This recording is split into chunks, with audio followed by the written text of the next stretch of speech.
Կառավարության վերջին նիստը կրկին նշանավորվեց վարչապետ Հովիկ Աբրահամյանի ֆինանսների նախարարությանն ուղղված հանձնարարականով։ Գնումների գործընթացում հնարավոր կոռուպցիոն ռիսկերի նվազեցման նպատակով առավել բարելավել թափանցիկությունն այդ գործընթացի տարբեր փուլերում։ Հնարավորություն ընձեռելով յուրաքանչյուր հետաքրքրվող անձի էլեկտրոնային գնումների կայքէջում տեսնել գնումների գործընթացի արդյունքում կնքված բոլոր պայմանագրերը, ինչպես նաև կնքված պայմանագրերի կատարման արդյունքները, ընդունման հանձնման ակտերը, կատարողական ակտերը, հաշիվ ապրանքագրերը եւ այլն։ Ցանկանում եմ հանրությանը տեղեկացնել, որ գնումների պաշտոնական կայքէջի հաշվետվությունների բաժնում ամսական կտրվածքով տեղադրվում է մանրամասն տեղեկատվություն նախորդ ժամանակահատվածում առավել հաճախակի կատարված գնումների վերաբերյալ, օրինակ, վառելիքի, գրասենյակային կամ տնտեսական նյութեր եւ այլն։ Նշված հաշվետվություններում ներկայացվում են տվյալ ապրանքի գծով տվյալ ամսվա ընթացքում ձևավորված նվազագույն եւ առավելագույն գները, հաղթողների միջին գները, այդ գների միջև ստանդարտ շեղումը եւ այլն։ Ինչպես նաեւ կարելի է տեսնել ըստ պատվիրատուների առանձին գնման ժամանակ ստացված նվազագույն եւ առավելագույն գները ու հաղթողի առաջարկած գինը։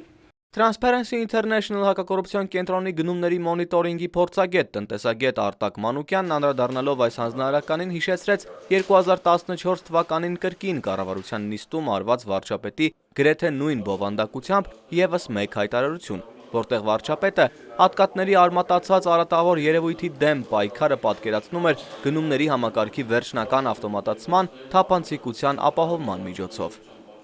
Մեկին մեկ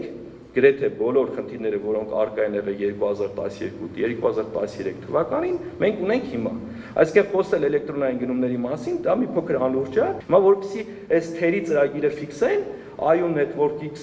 ՍՊ-ի հետ ըստ էության բավականաչափ մեծ խոշորամասշտաբ պայմանագիր էր կնքվել, որ ֆիքսեն։ Բայց մենք հիմա պետք է արձանագրենք, որ 2014-15 տարեկան հաշվետվությունները ֆիքսում են, որ մեծ հաշվով այն խնդիրները, որոնք որ կան, չնայած որ գործարքա կնքվել է ֆիրմայի հետ, մնացել են անփոփոխ։ Ինչ փոփոխություններ կարձանագրվեն այսօր, 2 տարի առաջ վարչապետի կողմից արդեն հնչեցված նույն հանձնարարականից հետո Մանուկյանը դժվարանում է կանխագուշակել, սակայն ներկայացնում է մի շարք բացահայտումներ, որոնք ի հայտ են եկել Transparency International հակակոռուպցիոն կենտրոնի ուսումնասիրությունների արդյունքում։ Վանաձորում գրանցված անանո սահմանափակ պատասխանատվության ընկերությունից օրինակ ազգային անվտանգության ծառայությունը ձեռք է բերել միաժամանակ եւ սննդամթերք եւ գրասենյակային գույք եւ լվացքի պարագաներ։ Իդեպ այս ընկերության անբարեխիղճ աշխատանքի վերաբերյալ նախկինում հայտարարություն էր տարածել Երևանի քաղաքապետարանը։ Հունվար ամսին քաղաքապետարանը հաղորդում է տարածել, ես բառացիորեն ասում եմ, անանո ՍՊ-ի նկատմամբ Երևանի քաղաքապետարանի կողմից 2015 թվականի սկզբներին գործընթաց էր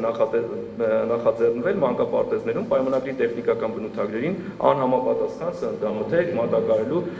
դեպքերով։ Այսինքն այս ֆիրմայի նկատմամբ կասկածներ կա ու այս ֆիրման ամեն ինչ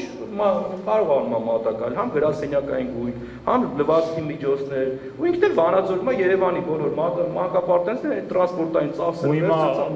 ուրեմն ազգային անվտանգության ծառայությունն է։ Հիմա այդտեղ է մատակարարում, հաղթող է ճանաչվել, հիմա ինչ ասեմ։ Ֆինանսների նախարարությունն էլ 2015 թվականի դեկտեմբերին ձեռք է բերել 30 հատ պլանշետային համակարգիչներ, մեկ հատը մոտավորապես 400,000 դրամ արժողությամբ, սակայն որևէ տեղ նշված չէ, թե ինչ նպատակով են դրանք օգտագործվելու։ Կարող է լավ բան արել, բայց մենք հասկանանք, այն որ աշխատողն է, որը պլանշետ պետք է ունենա, որ աշխատողն է, որ կարա նորմալ հանգիստ համակարգչով համար յորա գնա։ Կարանք այդ պաշտոնական, այսպես ասած, սահմանազատումները դնենք, որ մեր մոտ էլ հարցեր չառաջանան։ Միշտ իմանանք, որ 30 հոգի պետք է շատ, այսպես ասած, մոբիլ կապ ունենան։ Մանուկյանը մանրամասնում է, նման օրինակները բազմաթիվ են, ընդգծելով, որքան մեծ են գերատեսչության բյուջետային հատկացումները, այդքան շատ են կասկածելի գնումներն ու կոռուպցիոն ռիսկերը։ Արթուր Հովհաննիսյան, Կարլեն Ղազարյան, Առաջին լրատվական։